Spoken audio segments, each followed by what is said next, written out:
இன்னைக்கு நாம இந்த ஹிஸ்டாரிக்கல் டிராமாவோட 6th எபிசோட் தான் பார்க்க போறோம். போன எபிசோட்ல லியோட மருத்துவ செலவுக்கு காசு சம்பாதிக்கிறதுக்காக ஊர்ல உள்ள பணக்கார லேடிஸ் எல்லாம் ஏமாத்தி மனைவி சான்றிதழ் விற்கிறோன்னு ஹீரோவும் ஹீரோயினும் ஸ்டாம்ப் பண்ணிட்டு இருக்கும்போது அரண்மனையில இருந்து உண்மையான ஆபீசர்ஸ் வந்துட்டாங்க. இது வரைக்கும் இவங்க ஏமாத்த வந்த அந்த பணக்கார லேடிக்கு சந்தேகம் வரல. இருந்தாலும் அந்த லேடி யார் ஏமாத்தாங்கன்னு கண்டுபிடிக்கிறதுக்காக 2 குரூப்பையும் நிக்க சொல்லிட்டு அவங்களோட அடியாளுங்களை கூப்பிட்டு இருக்காங்க. ஹீரோ ஹீரோயினுக்கு ரொம்ப பயமா இருக்கு. இப்ப என்ன பண்ணலாம்னு யோசிச்சுட்டு இருக்கும்போது ஹீரோயின் உடனே நீங்க உண்மையான ஆபீசர்ஸ்னா உங்களோட டேக காட்டுங்கன்னு கேக்குறா.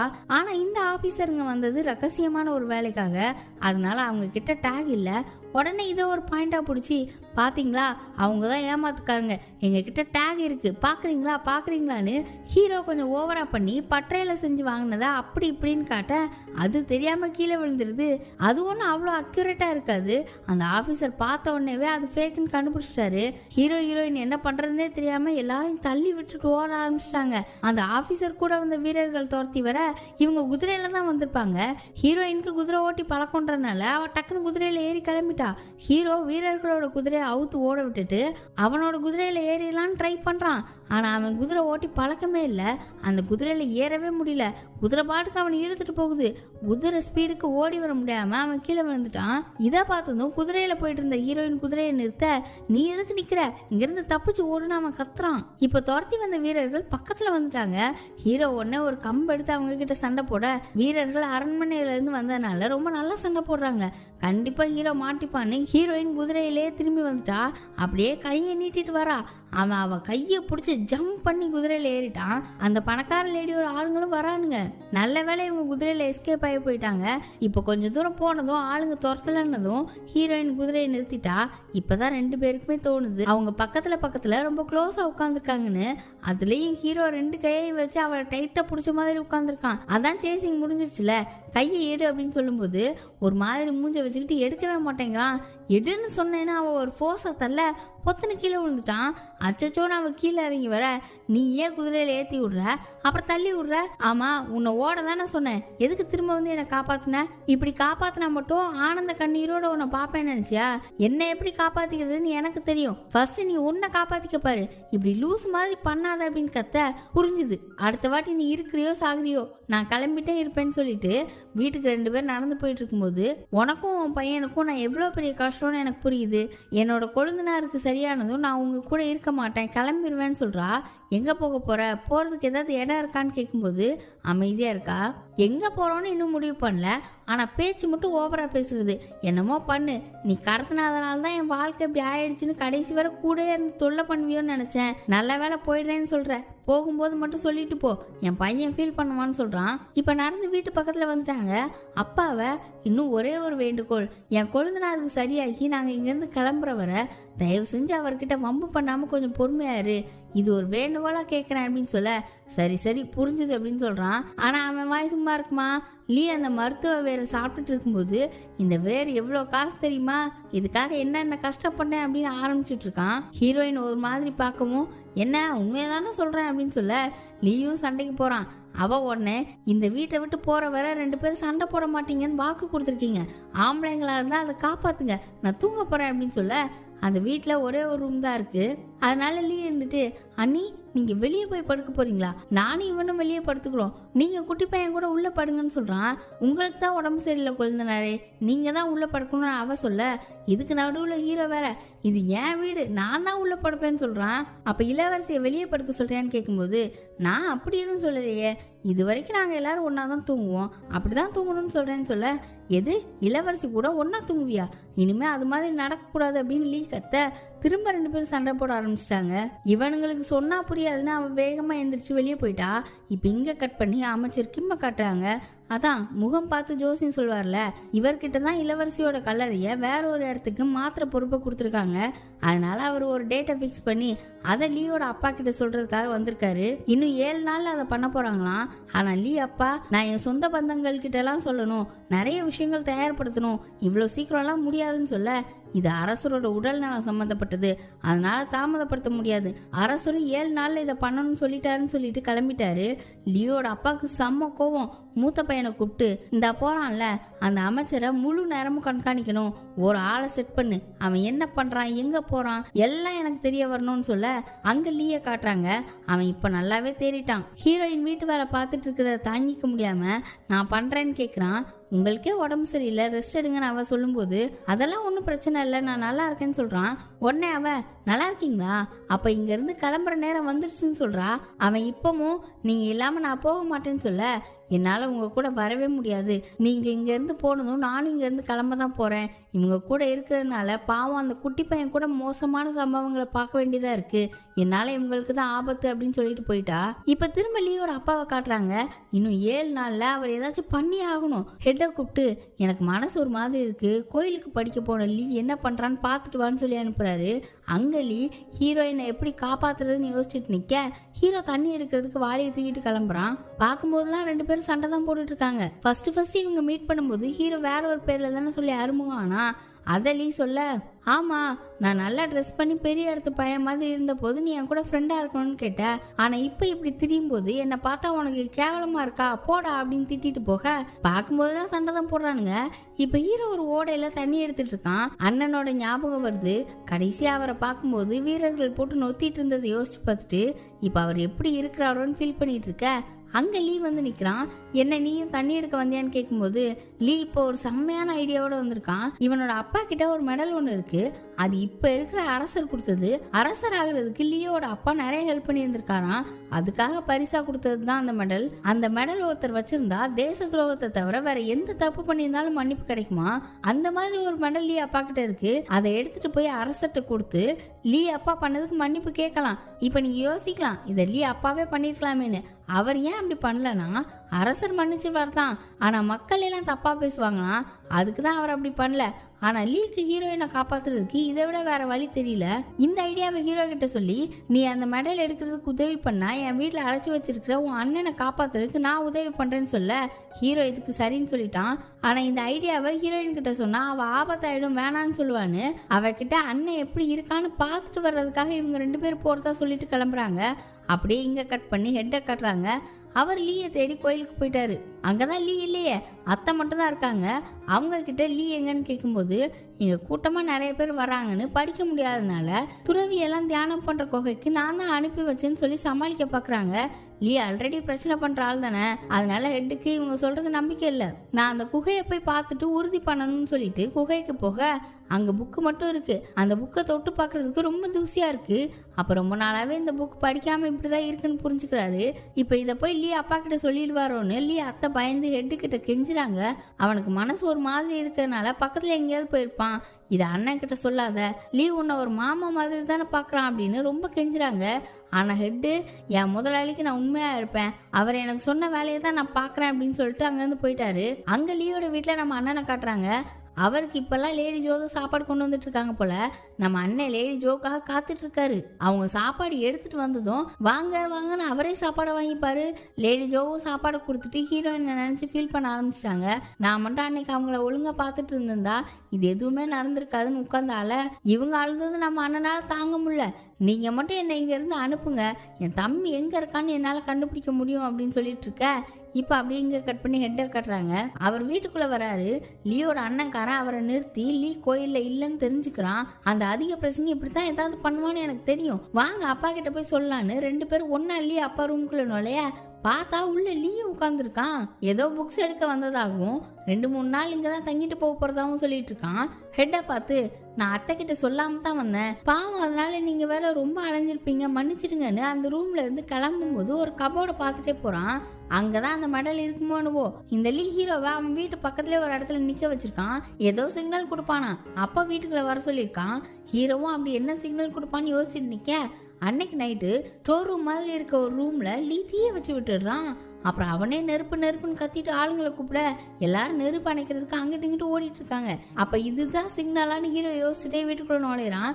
நெருப்பு நிறைய இடத்துல பரவிட்டு எக்கச்சக்க பணியாட்கள் வீரர்கள் நெருப்பு அணைக்கிறதுக்கு போராடிட்டு இருக்காங்க. லியோட அப்பா அண்ணன் ஹெட் எல்லாருமே அவங்க ரூமை விட்டு வெளியில வந்துட ஹீரோ மெதுவா லியோட அப்பா ரூம்குள்ள நுழைஞ்சிட்டான். லீ ஃபர்ஸ்டே அந்த மெடல் எங்க இருக்குன்னு சொல்லி விட்டு வந்திருக்கான். ஹீரோ அதை வச்சு அந்த கபோர்டில் தேடி மெடலை எடுத்துட்டு கிளம்பலான்னு போகும்போது யாரோ உள்ள வர சவுண்டு. ஹீரோ டக்குன்னு போய் ஒரு ஸ்க்ரீனுக்கு பின்னால மறைஞ்சுக்கிட்டான். உள்ள வந்தது யாருன்னா லியோட அண்ணனும் அப்பாவும். வீடு ஃபுல்லா நெருப்புல எரிஞ்சு போயிடும்னு முக்கியமான விஷயங்களெல்லாம் எடுத்துட்டு போறதுக்காக வந்திருக்காங்க. அதுல ஃபர்ஸ்ட் அந்த மெடல் தான். நல்ல வேலை மெடல் இருக்க பாக்ஸா அவங்க திறந்து பார்க்கல. ஹீரோ மெடலை மட்டும் தான் எடுத்துருந்துருப்பான். இப்ப வேற இன்னும் சில டாக்குமெண்ட்ஸ் எல்லாம் எடுக்கணும்னு லியோட அப்பா அந்த ரூம்லயே உட்காந்து ஒன்னொன்னா படிச்சு பார்த்து எடுத்து வச்சுட்டு இருக்காரு. ஹீரோ நல்லா உள்ள மாட்டிக்கிட்டான். எப்படா வெளியே கொண்டு போக போறோம்னு யோசிச்சுட்டு இருக்க அங்க லீ நம்ம அண்ணனை காப்பாற்றணும்ல, அதுக்காக அவர் அடைச்சி வச்சிருந்தா அந்த ஸ்டோர் ரூமுக்கு போறான். வெளியே காவலுக்கு நிற்கிற ஆள்கிட்ட நீ போய் நெருப்பு அணைக்கிறதுக்கு உதவி பண்ணுன்னு சொல்லும்போது அவன் போகவே மாட்டேங்கிறான். என்ன ஆனாலும் இங்கே தான் இருக்க சொல்லி ஐயா சொல்லியிருக்காருன்னு சொல்ல லீ அவன் மூஞ்சிலே ஒரு குத்தை போட்டு மயக்கமாக்கிட்டு சாவி ஆட்டையை போட்டு கதவை திறந்து நம்ம அண்ணனை வெளியில கூட்டிட்டு வந்து ஒரு இடத்துல விடுறான். அங்க பார்த்தா ஆல்ரெடி லேடி ஜோ கையில ஒரு பையோட இவங்களுக்காக காத்துட்டு இருக்காங்க. லேடி ஜோவை பார்த்தது நம்ம அண்ணனுக்கு குஷியை பார்க்கணுமே, உற்சாகத்துல துள்ளி குதிக்கிறாங்க. எல்லாரும் ஒன்னா எசாக போறாங்க போல. இவங்க போட்ட பிளான் படி இந்த டைம்க்கு ஹீரோங்க வந்திருக்கணும். ஆனா அவன் தான் லீ அப்பா ரூம்ல மாட்டிக்கிட்டான்ல. ஏன் லேட் ஆகுதுன்னு லீ இவங்க 2 பேரையும் ஒரு இடத்துல வெயிட் பண்ண சொல்லிட்டு அவன் அப்பா ரூமுக்கு போறான். அங்க அவன் அப்பா ஒரு டாக்குமெண்டா பார்த்து முக்கியமானதை எடுத்து பையில சொருவிட்டு இருக்க ஹீரோ எப்படா இங்க இருந்து தப்பிக்க போறோம்னு யோசிச்சுட்டே இருக்கும்போது கரெக்டா லீ வந்துட்டான். அவங்க அம்மா கூப்பிடுறதா சொல்லி லீ அப்பாவை வெளியில கூட்டிட்டு போயிட ஹீரோ மெதுவா ஒளிஞ்சிருந்த இடத்துல இருந்து வெளியில வரான். இப்ப லீ அவன் அப்பாவை அனுப்பிட்டு இங்க வந்துட்டான். 2 பேரும் சேர்ந்து அங்கேருந்து போயிடலான்னு ரூமை விட்டு வெளியில வர அவன் அப்பா திரும்ப வர்றாரு. என்ன பண்ணலான்னு வேற ஒரு இடத்துல போய் ஒளிஞ்சுக்கிட்டாங்க. அவங்க ஒளிஞ்சிருக்கிற இடத்துல இருந்து ஒரு சின்ன ஓட்ட வழியா ஹீரோ லியோட அப்பாவை பாக்குறான். அவரை பார்க்கும்போது அவனுக்கு நிறைய விஷுவல்ஸ் வந்து போகுது. நைட்டோட நைட்டா ஒரு குடும்பத்துல உள்ள எல்லாரையுமே சிறப்பிடிக்கிறாங்க. அதை ஒரு குட்டி பையன் ஒளிஞ்சிருந்து பாக்குறான். அடுத்த நாள் 4 பேரை தலையை வெட்டி சாகடிக்கிறாங்க. இந்த தண்டனை கொடுக்கறது எல்லாமே லியோட அப்பா தான். இதை பார்த்து ஒரு குட்டி பையன் அழுதுட்டே இருக்கான். அவன் ஃபேஸை காட்டிட்டு அப்படியே நம்ம ஹீரோவோட ஃபேஸை காட்டுறாங்க. அப்போ அந்த குட்டி பையன் ஹீரோவா இருப்பானா என்னமோ நாம நினைச்சிட்டு இருக்கும்போது இங்க ஹீரோ லியோட அப்பாவை செம்ம கோவமா பார்த்துட்டு அங்கிருந்து கோவத்துல அட்டாக் பண்ணலான்னு பாக்குறான். லீ தான் எப்படியோ அவனோட வாயை பத்தி அமைக்கி உட்கார வச்சுட்டு என்னடா பண்ற, இப்ப மட்டும் நம்ம மாட்டிக்கிட்டோம்னா நீ மட்டும் கிடையாது, உனக்கு தெரிஞ்சு எல்லாரும் தான் செத்து போவாங்க, உன் அண்ணன் உன் பையன் சொல்லி அவன் அப்பா அங்கிருந்து போற வரை எப்படியோ பிடிச்சு வச்சுக்கிட்டான். இப்போ லீ வாயிலிருந்து கையை எடுத்ததும் ஹீரோ அவனை உக்கிரமா பார்த்து நீ அவன் பையன் தானே, அப்ப நீயும் என்னோட எதிரி தாண்டா அப்படின்னு மைண்ட் வாய்ஸ் கொடுக்க லீக்கு என்ன நடக்குதுன்னு ஒன்றும் புரியல. நீ ஏன் இப்படி பண்றேன்னு எனக்கு இப்ப தெரியல, ஆனா நாம மட்டும் மாட்டிக்கிட்டோன்னா அவ்வளவுதான், உனக்குன்னு யாருமே இருக்க மாட்டாங்க, பரவாயில்லையா அப்படின்னு கேட்க ஹீரோ அழுதுகிட்டே செம்ம கோவமா அவனை பார்த்துட்டு இருக்கான். இப்போ 2 பேருமே அங்கேருந்து தப்பிச்சு நடந்து போயிட்டு இருக்காங்க. லீ ஹீரோ கிட்ட அந்த மெடலை கேட்கும்போது என் அண்ணனை பார்த்ததுக்கு அப்புறம் தான் தருவேன்னு சொல்லிட்டான். சரி ஒரு மாதிரி இருக்கானே என்னன்னு கேட்போன்னு கேட்டா நான் மட்டும் இப்போ வாயை திறந்து என்னன்னு சொன்னேன்னா ஒன்று நீ சாவ இல்லைன்னா நான் சாவேன் அப்படின்னு சொல்றான். லீயும் சரி நான் என்னன்னு கேட்க போறதில்ல, ஆனா என் அன்னைக்கு ஏதாவது ஆபத்து வந்தா உன்னை நான் சும்மாவே விட மாட்டேன், அதை மட்டும் மனசுல வச்சுக்கோன்னு சொல்லிட்டு முன்னால் நடந்து போறான். அவன் போனதும் ஹீரோ கீழே உட்காந்து அந்த மெடலை கையில எடுத்து வச்சுக்கிட்டு இந்த மெடல் இருந்தா என் அண்ணியையும் என் குடும்பத்தையும் நான் காப்பாத்திடுவேன்னு லீ சொன்னதை யோசிச்சு பார்த்துட்டு லியோட அப்பா தண்டனை கொடுக்குற மாதிரி அப்போது சில விஷயங்களை யோசிச்சு பார்த்தான்ல அதையும் நினைச்சு ரொம்ப அழுகுறான். அது அவனோட ஃபேமிலியா இருக்கும்னு நினைக்கிறேன். என்னால எதுவுமே பண்ண முடியாம இருக்கேனே அப்படின்னு ரொம்ப கதறி கதறி அழுகுறான். இப்ப நல்லா அழுது முடிச்சுட்டு லீ கிட்ட அந்த மெடலை கொடுக்க இப்ப 2 பேரும் லேடி ஜோவும் நம்ம அண்ணனும் இருக்கிற இடத்துக்கு போயிட்டாங்க. அண்ணனை பார்த்தோன்னே ஹீரோ வேகமா போய் அவருக்கு ஏதோ அடிபட்டு இருக்கா என்னன்னு விசாரிக்க அவரும் ஹீரோவோட பையன் எப்படி இருக்கா என்னன்னு விசாரிக்க அண்ணன் ஹீரோவை கட்டி பிடிச்சி ரொம்ப எமோஷனல் ஆகுறாரு. இந்த சீனை பார்க்க முடியாம லீ இருந்துட்டு ரொம்ப ஓவரா பாசம் மழை புரியாதீங்க, நமக்கு டைம் இல்லை அப்படின்னு சொல்ல அடுத்து என்ன பண்ண போறாங்கன்னு பார்த்தா ஹீரோ நம்ம அண்ணன் லேடி ஜோ 3 பேரும் ஹீரோவோட பையனும் ஹீரோயினும் இருக்கிற இடத்துக்கு போக போறாங்க. லீ மட்டும் வேற ஒரு பக்கமா போறான். இவ்வளோ பண்ணியிருக்கான், அவன் அப்பாவை எப்படி போய் பார்க்க போறான் அப்படின்னு தெரியல. இப்போ அடுத்த நாள் காலையில் ஆகுது. லீ அவனோட வீட்டுக்கெல்லாம் போல நேராக அரண்மனைக்கு போய் அரசர்கிட்ட அந்த மெடலை கொடுக்குறான். அவரும் அந்த மெடலை பார்த்துட்டு இது உன் குடும்பத்துக்காக நான் கொடுத்தது தானே, இதை ஏன் திருப்பி வந்து கொடுக்குற, என்ன குற்றத்துக்காகன்னு கேட்க அவன் எல்லாத்தையுமே சொல்றான். இளவரசி உயிரோடு இருக்கிறது, உயிரோட இருக்கிற இளவரசிக்கு அவன் அப்பா இறுதி சடங்கு பண்ணதுன்னு. ஆனா அரசருக்கு இது எல்லாமே தெரியும். ஆனா தெரியாத மாதிரி இப்ப நீ என்ன சொல்ற, விவரமா சொல்லுன்னு சத்தம் போடுறாரு. அவன் டப்புன்னு தலையை குனிஞ்சு என்னை மன்னிச்சிடுங்க அரசேன்னு மன்னிப்பு கேட்டுட்டு இருக்க. சரி, நீ இந்த மெடலை கொடுத்ததுனால உன் அப்பாவை நான் மன்னிச்சுதான் ஆகணும். ஆனா இளவரசியை என்ன பண்ண போறேன்னு கேட்க, அவங்கள நான் யாருக்குமே தெரியாத ஒரு இடத்துக்கு கூட்டிட்டு போயிடுவேன், அவங்கள நான் பத்திரமா பாத்துக்கிறேன்னு சொல்றான். உன் அப்பா தான் இதெல்லாம் பண்ண சொன்னதான்னு கேட்க, இல்ல அரசே, இளவரசியோட உயிரை காப்பாத்துறதுக்காக என் அப்பாவுக்கு தெரியாம நான் இதெல்லாம் பண்ணிட்டு இருக்கேன்னு சொல்ல, சரி நான் உன்கிட்ட அப்புறமா பேசுறேன், வெளியே போ அப்படின்னு சொல்ல அவன் போய மாட்டேங்கிறான். உடனே தளபதியை கூப்பிட்டு இவனை யாருக்குமே தெரியாத ஒரு இடத்துல போய் மறைச்சு வைங்க அப்படின்னு ஆர்டர் கொடுத்துட்டாரு. தளபதியும் லீ இழுத்துட்டு போக, இங்க அரசரை பார்க்கணுமே, நம்ம அந்த ஆளை ஒழிச்சுக்கிட்ட ஒரு ஐடியா பண்ணிட்டு இருந்தா இவன் வேற குறுக்கால வந்து இப்படி பண்றானேன்னு அவருக்கு செம்ம கோவம். அடுத்து கோட்லேடி கிம்ம கூப்பிட்டு விட்டு, அன்னைக்கு இளவரசி தோட்டத்துல வச்சு என்னை பார்க்க வந்தது எனக்கு தெரியும் அப்படின்னு சொல்றாரு. அப்பவே ஹீரோயினா இவர் நல்லா பார்க்கத்தான் செஞ்சிருக்காரு. அது மட்டும் இல்லாம அதுக்கப்புறம் கோட்லேடி கிம் அந்த மூத்த அமைச்சர், அதான் லீயோட அப்பா, அவரை போய் சந்திச்சதும் இந்த அரசருக்கு தெரிஞ்சிருக்கு. கோட்லேடி கிம்முக்கு என்ன சொல்றதே தெரியல. பயந்து போய் அப்படியே கீழே முட்டி போட்டு உட்காந்து என்னை கொன்னுடுங்க அரசு அப்படின்னு கெஞ்ச, என்ன நடந்துச்சுன்னு என்கிட்ட ஒன்று விடாம சொன்னா, எல்லாத்தையும் கேட்டுட்டு உன்னை நான் உயிரோட விடுறதா என்னன்னு பார்க்குறேன் அப்படின்னு சொல்ல, அவங்களும் எல்லாத்தையும் சொல்லிட்டு நான் உங்களோட நல்லதுக்காக மட்டும்தான் அப்படி பண்ணேன் அரசே, என்னை நம்புங்கன்னு அழுகுறாங்க. அரசருக்கு இவங்களை பற்றி நல்லாவே தெரியும். இதனால தான் நான் உன்னை சாகடிக்காம கூட வச்சிருக்கேன். ஆனால் இதுக்கு மேலே எனக்கு தெரியாமல் ஏதாச்சும் பண்ண என்னோட கடும் கோவத்துக்கு ஆளாகுவேன்னு சொல்லிட்டு அவங்களோட கண்ணீரை தொடச்சி விட்டுக்கிட்டே, எனக்கு நீ ஒரு விஷயம் பண்ணணும் அப்படின்னு கேட்குறாரு. என்ன கேட்டிருப்பாருன்னு பார்த்தா, அமைச்சர் கிம் முகம் பார்த்து ஜோசியம் சொல்வாரு. அவரோட அண்ணி ஒருத்தவங்க அரண்மனையில தான் வேலை பார்த்துட்டு இருப்பாங்க. அவங்க மூலமா தான் கோட்லேடி கிம்முக்கு அமைச்சர் கிம்மவே தெரிஞ்சிருக்கும். இப்ப அந்த லேடி நடுராத்திரி யாருக்குமே தெரியாம அமைச்சர் கிம்ம போய் பார்த்து சில விஷயங்களை சொல்றாங்க. என்னன்னு பார்த்தா, இளவரசி தூக்கு போட்டு சாகல, இளவரசிக்கும் மூத்த அமைச்சரோட கடைசி பையனுக்கும் தொடர்பு ஏற்பட்டு அவங்க நைட்டோட நைட்டா வீட்டை விட்டு ஓடிட்டாங்கன்னு, இந்த விஷயம் வெளியில தெரிய வந்தா அசிங்கமாயிடணும், இளவரசி இறந்துட்டான்னு மூத்த அமைச்சர் செட் பண்ணி அரசரை ஏமாத்திருக்காருன்னு சொல்றாங்க.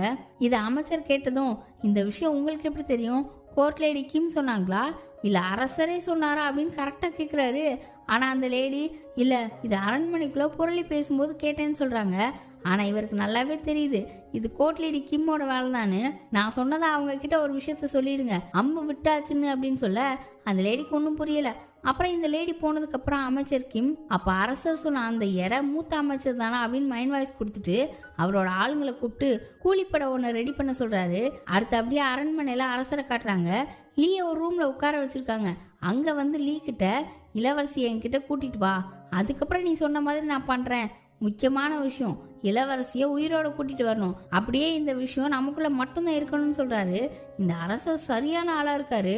ஒரு பக்கம் அமைச்சர் கிம்ம வச்சு அம்பு மாதிரி ஏவி விடுறாரு, இன்னொரு பக்கம் இந்த லீயை வச்சு ஏதோ பிளான் பண்றாரு. இப்ப அவர் லீ கிட்ட பேசி முடிச்சுட்டு கோட்லேடி கிம் கிட்ட, இவன் இளவரசியை உயிரோட கூட்டிட்டு வந்தாதானே அந்த மெடலை வச்சு அவன் அப்பாவை நான் மன்னிச்சு விடுறத சொல்லியிருக்கேன், ஆனா இளவரசியை தான் உயிரோட கூட்டிட்டு வர முடியாது அப்படின்னு வில்லத்தனமா சிரிக்கிறாரு. சொந்த பொண்ணோட உயிரை வச்சு என்ன விளையாட்டு விளையாடுறாரு. இப்ப அப்படியே ஹீரோவை காட்டுறாங்க. அவன், நம்ம அண்ணன், லேடி ஜோ எல்லாருமே ஹீரோ வீட்டுக்கிட்ட வந்துட்டாங்க. லேடி ஜோ இளவரசி இளவரசின்னு கூப்பிட்டுட்டு ஓட, நம்ம அண்ணன் ஹீரோ பையனோட பேரை சொல்லி கூப்பிட்டுட்டு ஓடுறாரு. உள்ள இருந்து அந்த குட்டி பையன் ஓடி வந்து மாமான்னு போய் ஹக் பண்ணிக்கிறான். இப்ப ஹீரோயின் வெளியில வந்ததும் லேடி ஜோ அப்படியே தரையில உட்காந்து இளவரசி இளவரசின்னு அழ ஆரம்பிச்சிட்டாங்க.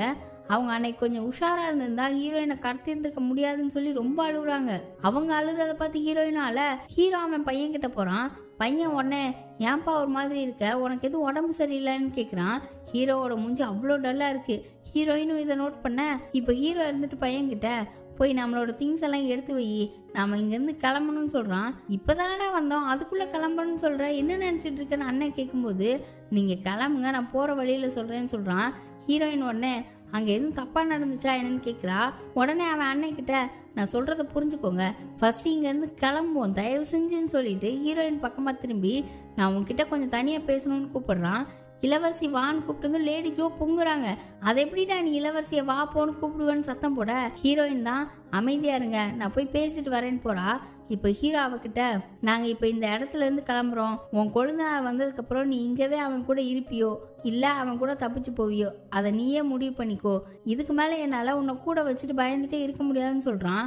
அவன் உடனே, அங்கே ஏதாச்சும் நடந்துச்சா, ஏன் திடீர்னு இப்படி பேசுகிற அப்படின்னு கேட்கும்போது திரும்பவும் நாம் பிரிஞ்சு போக வேண்டிய நேரம் வந்துருச்சுன்னு அதையே பேசுகிறான். அங்கே ஏதோ நடந்திருக்கு, உள்ள வச்சிட்டு இருக்காம என்கிட்ட சொல்லுன்னு சொல்லிட்டே இருக்கும்போது என்ன நடந்துச்சுன்றது உனக்கு எதுக்கு அப்படின்னு கோவப்படுறான். இவ உடனே சரி அப்போ போறதுன்னு முடிவு பண்ணிட்டா நான் ஃபர்ஸ்ட் கிளம்புறேன். இது நீ உனக்காக உன் காசை வச்சு வாங்கின வீடு, நான் தான் முதல்ல கிளம்பணும், கண்டிப்பா நான் கிளம்புறேன், ஆனா என்ன நடந்துச்சுன்னு நீ சொல்லுன்னு கேட்க அவன் கோவமா அவகிட்ட வந்து இதுக்கு மேலேயே நான் அவன் கூட இருக்க விரும்பல, இங்க இருந்து போன்னு சொன்னா அப்படி இப்படின்னு ஏதாவது காரணம் சொல்லி கடைசி வரை எங்க கூடவே இருக்கணும்னு பாப்ப, அதான் நாங்க ஃபர்ஸ்ட் கிளம்புறேன்னு சொல்றேன், உனக்கு புரியுதா இல்லையா, இதுக்கு மேலேயும் அப்படின்னு அவன் இன்னும் ஹார்ஷா பேச ஆரம்பிக்க சரி எனக்கு புரிஞ்சுது, எங்களுக்கு பண்ணதுக்கெல்லாம் நன்றி, அதை எப்படியாவது திருப்பி அப்படின்னு அவன் சொல்லிட்டு இருக்கும் போதே எனக்காக நீ எதையுமே திருப்பி தர வேணாம், இதுக்கு மேல நாம சந்திக்கவே கூடாதுன்னு நினைக்கிறேன்னு சொல்லிட்டு போயிட்டான். அவ கண்ணெல்லாம் கலங்கி அவன் போறத பார்த்துட்டு இருக்கிறதோட இந்த எபிசோட் முடியுது. இவனும் இப்ப இங்க இருந்து போயிட்டா ஹீரோயினுக்கு இன்னும் ஆபத்து தான். ஒரு பக்கம் மாமனார்னா இன்னொரு பக்கம் அப்பாவே ஆபத்தா இருக்காரு. எப்படிதான் தப்பிக்க போறான்னு தெரியல. இதுக்கு மேல சீரிஸ் இன்னும் விறுவிறுப்பா போகும். மிஸ் பண்ணாம பாருங்க.